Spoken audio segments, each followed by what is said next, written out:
अस्सलाम वालेकुम।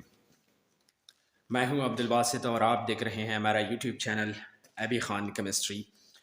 Today we will discuss about the empirical formula or the problems numericals related to the calculation of empirical formula of a compound or molecular formula of a compound.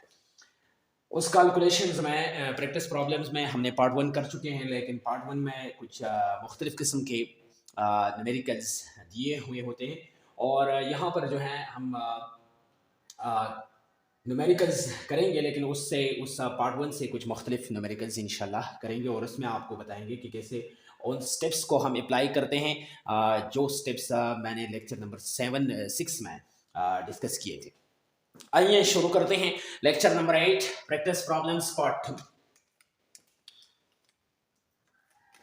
मिसाल के तौर पर मेरे पास एक question है, numerical है, और वो ऐसा है कि न्यूट्रास्वीट ये कंपाउंड है, ठीक है जी, is 57.14% of carbon, having NutraSweet having 57.14% of carbon, 6.16% of hydrogen, ठीक है जी, 9.52% of nitrogen, 9.52% of nitrogen, 27.18% of oxygen. So calculate the empirical formula. Calculate the empirical formula EF and also the molecular formula of the NutraSweet, having molar mass or molecular mass having M is equal to 294 ग्राम पर मोल।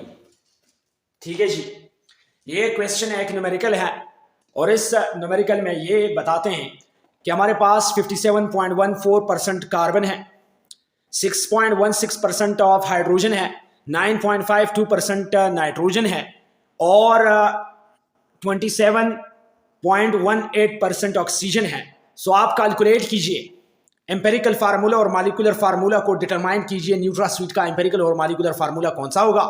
और इसके लिए molecular mass हमें दिया गया है 294 ग्राम पर मोल।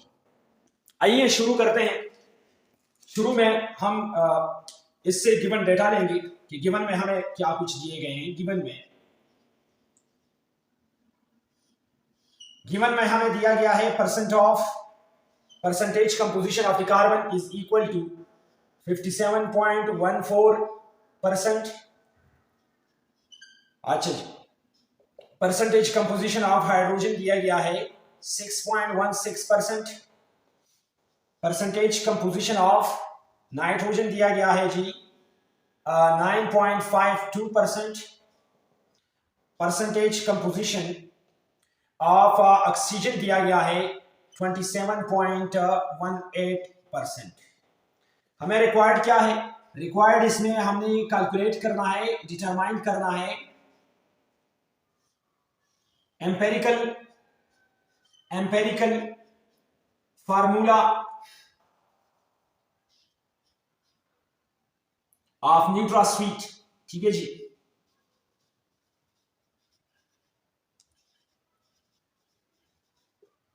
और साथ में मॉलिक्यूलर फार्मूला MF को भी कैलकुलेट करना है।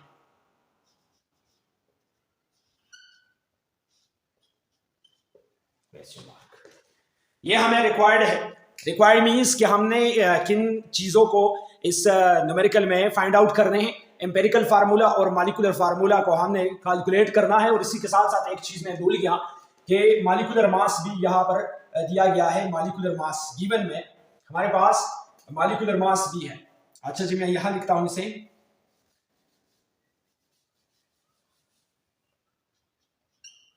percent composition of nitrogen is equal to 9.52%. Percentage composition of oxygen is equal to 27.18%. और यहां पर molecular mass, molar mass of nitrous acid, NS means nitrous acid, is equal to 294 ग्राम पर मोल। ये हमें गिवन है। अब क्या करना है जी, पहले स्टेप को हमने अप्लाई करना है। पहले स्टेप में क्या होता है कि हमने जो परसेंटेज कंपोजिशन हमें दिए हुए होते हैं उनसे हमने मास कैलकुलेट करना है कि मास ऑफ द कार्बन कितना होगा, हाइड्रोजन का कितना होगा, नाइट्रोजन का कितना होगा और ऑक्सीजन का कितना होगा। तो आइए देखते हैं कि यहां से परसेंटेज कंपोजिशन से हम मास कैसे कैलकुलेट करेंगे। इस किस्म के डेटा के लिए हमें क्या चाहिए, एज्यूमिंग सपोजिशन चाहिए कि assume that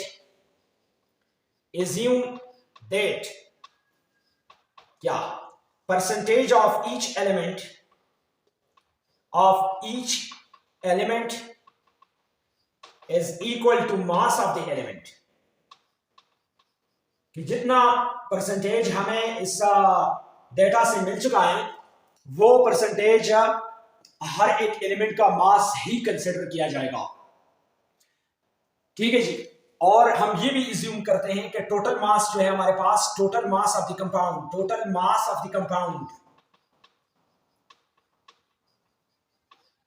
compound is equal to 100 gram.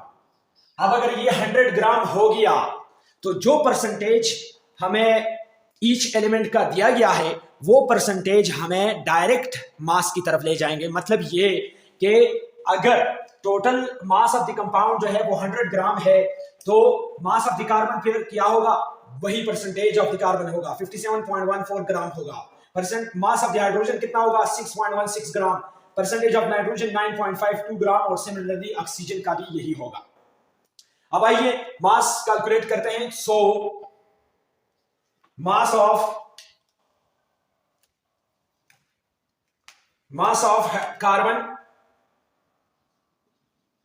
of carbon is equal to 57.14 gram.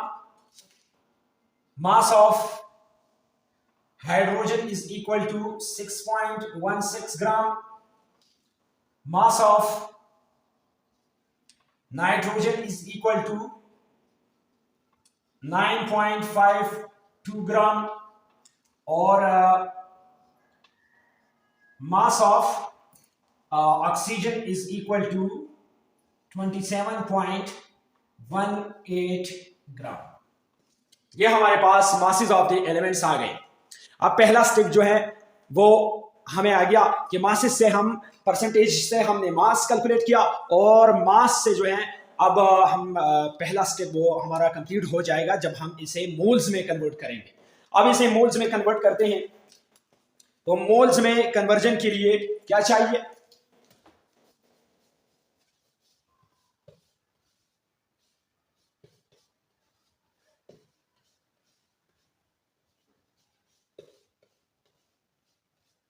Moles में कन्वर्जन के लिए चाहिए कि हमारे पास मासेस हो और मासेस के साथ साथ हमारे पास molecular mass of the element हमें पता हो। तो यही से हमारे पास मासेस तो दिए गए हैं और मॉलिक्यूलर मास हम पीरियोडिक टेबल से जो है वो मिलेंगे। अब आइए शुरू करते हैं, इसको कैलकुलेट करते हैं, कन्वर्ट करते हैं नंबर ऑफ मोल्स में। Now calculating number of moles. So number of moles of carbon कितने होंगे, इसका मास कितना, 57.14 ग्राम है और इसका मॉलिक्यूलर मास 12 ग्राम पर मोल है। तो ये ग्राम ग्राम खत्म हो गए और इससे आगे इससे एक वैल्यू आएगा और इससे जो वैल्यू आता है वो है 4.76 मोल, 4.76 मोल। ठीक है। इसके बाद number of moles of hydrogen कितने हैं, 6.16 ग्राम डिवाइडेड बाय 1.01 ग्राम पर मोल। तो इससे आएगा, ये ग्राम ग्राम खत्म हो गए, इससे आएगा 6.10 मोल आएगा।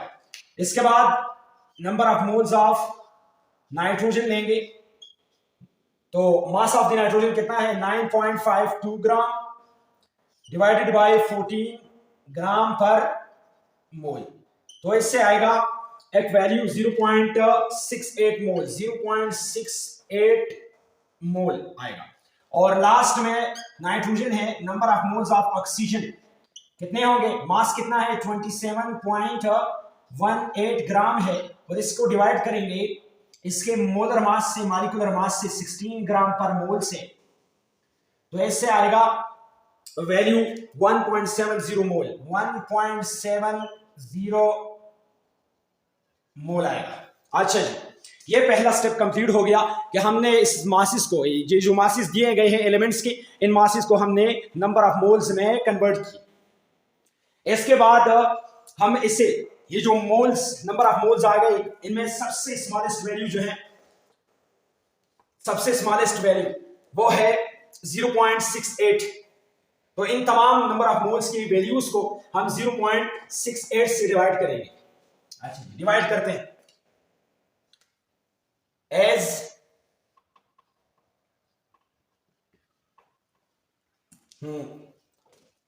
इसको डिवाइड करते हैं ratio of the mole, ratio of the carbon लेंगे, ratio of the carbon, mole ratio of carbon is equal to 4.76 divided by 0.68 is equal to, इससे हमारे पास वैल्यू आ गया, आएगा 7 मोल आ गया। मोल तो खत्म हो गया इससे, ये रेशियो है मोल का।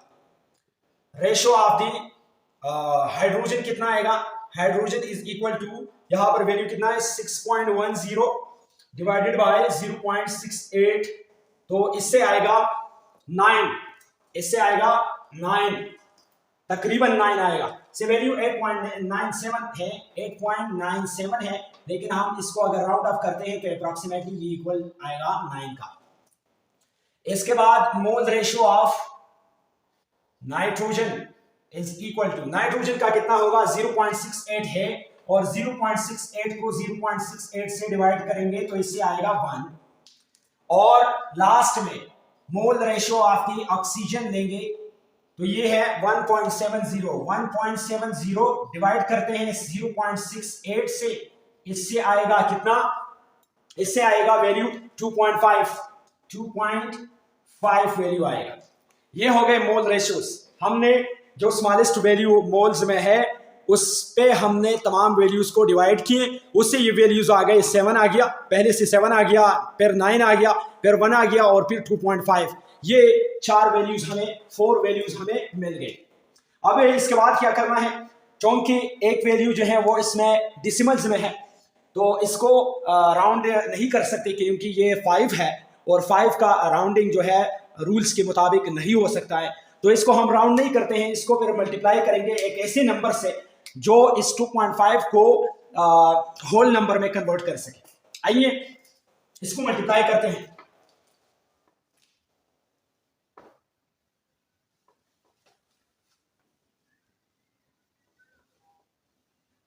मल्टीप्लाइंग ईच वैल्यू, सबसे पहले नाउ मल्टीप्लाइंग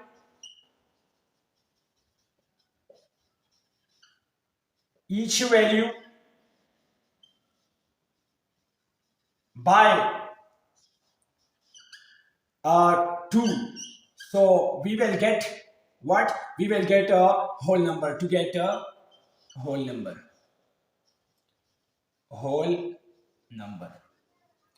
लेकिन इस स्टेप में हम सारे वैल्यूज को फिर 2 से मल्टीप्लाई करेंगे, जितने भी वैल्यूज हैं, मोल रेशियोज हैं, इन सारों को 2 से मल्टीप्लाई करेंगे। ठीक है जी, एक सिर्फ 2.5 को नहीं, सारे वैल्यूज को डिवाइड करेंगे, ये तरीकाकार है इसका। तो यहां पर हम रेशियो लेंगे। रेशियो क्या है, रेशियो हमारे पास carbon, ratio hydrogen, ratio nitrogen और रेशियो ऑक्सीजन का लेंगे। इससे मोल रेशियोज कितने आ गए, मोल रेशियोज इसके हैं, कार्बन का है 7, रेशियो हाइड्रोजन का है 9, रेशियो नाइट्रोजन का है 1 और ऑक्सीजन का है 2.5। ठीक है जी, अब इस रेशियो को मल्टीप्लाई करना है हमने 2 से, तो 7 रेशियो 9 रेशियो 1 रेशियो 2.5, इसको जब हम मल्टीप्लाई करते हैं तो इससे आएगा हमारा रिजल्ट 2 7 14, रेशो 2 9 सा 18, 2 1 सा 2 और 2.5 से जब हम इसे मल्टीप्लाई करते हैं तो इससे आएगा 5। ये हमारे पास सब वैल्यूज जो है तीन वैल्यूज जो हमारे पास थे 7 9 1, ये तो होल नंबर्स में थे, लेकिन 2.5 नहीं था, तो 2.5 को हमने इस वैल्यू से मल्टीप्लाई किया और तमाम वैल्यूज जो हैं वो होल नंबर्स में कन्वर्ट हो गए। अब इसके बाद क्या करना है, इसी रेशोज को हमने इसके सबस्क्रिप्ट में लिखने हैं। आइए इसको सबस्क्रिप्ट में लिखते हैं।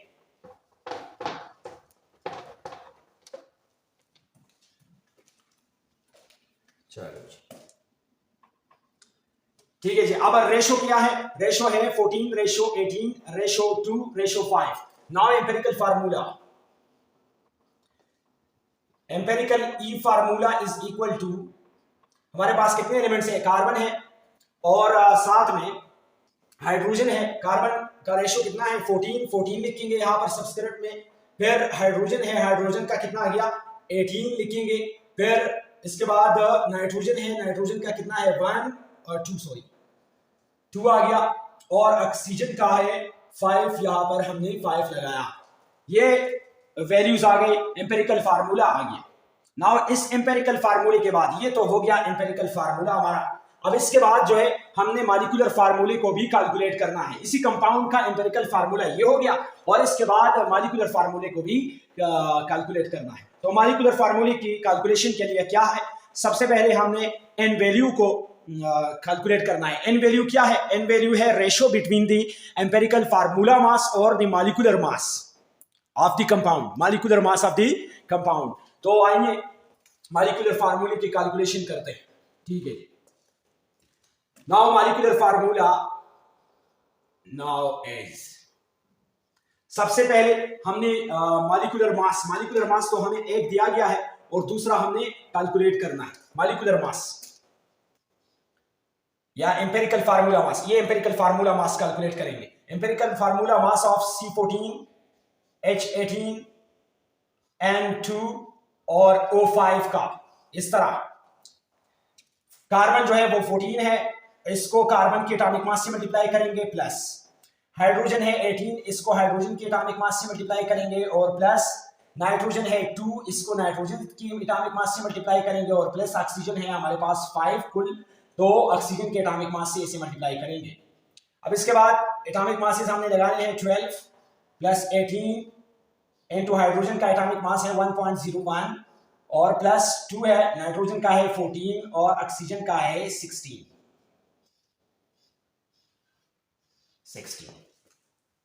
ये जब हम कैलकुलेट करते हैं तो कैलकुलेशन के बाद हमें एक वैल्यू मिलेगा और यहां पर जो वैल्यू आता है वो तकरीबन अप्रॉक्सीमेटली इक्वल होता है 294 ग्राम पर मोल हमारे पास। इसको जब हम कैलकुलेट करते हैं, इस वैल्यूज को, इन वैल्यूज को मल्टीप्लाई करते हैं, फिर ऐड करते हैं, तो इससे हमारे पास आएगा 294 ग्राम पर मोल। ये एम्पिरिकल फार्मूला मास आ गया और मोलर मास जो है हमें क्वेश्चन में दिया गया है वो है मॉलिक्यूलर मास और ये एम्पिरिकल फार्मूला मास आ गया। अब इसका तरीकाकार क्या है, तरीकाकार ये है कि इन वैल्यू हमने ऐसे कैलकुलेट करना है। देखिए जी, एन वैल्यू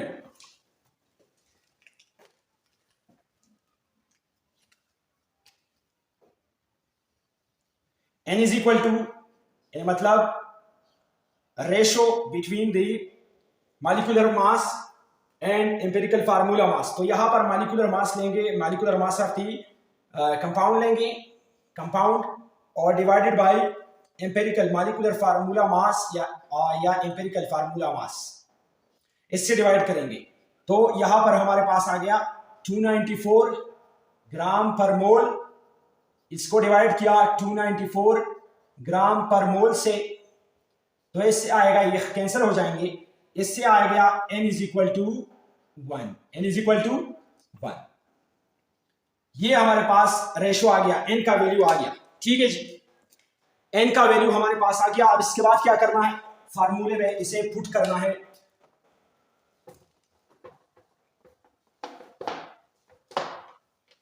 तो फार्मूले में जब हम इसे पुट करते हैं तो इससे आएगा, देखिए जी, फार्मूला है molecular formula is equal to, molecular formula of any compound is equal to n, मतलब ratio multiplied by empirical formula. अब आइए जी, molecular formula is equal to, n का वैल्यू है 1 और एम्पेरिकल फार्मूला हमारे पास आया था C14H18, नाइट्रोजन 2 और ऑक्सीजन जो है वो 5 आ गया था। तो मॉलिक्यूलर फार्मूले से जब हम इस 1 को मल्टीप्लाई करते हैं तो सेम टू सेम ही रह जाएंगे, C14H18 N2 और O5, ये हमारे पास आ गया मॉलिक्यूलर फार्मूला।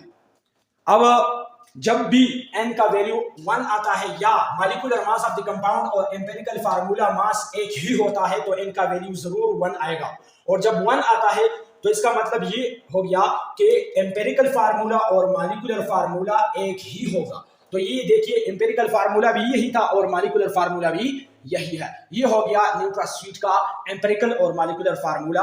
हमने कैसे कैलकुलेट किया, उन स्टेप्स को हमने अप्लाई किया इस न्यूमेरिकल पर, और वही स्टेप्स के एंड में हमें एम्पेरिकल फार्मूला भी मिल गया और साथ साथ में मॉलिक्यूलर फार्मूला को भी हमने कैलकुलेट किया, डिटरमाइन किया।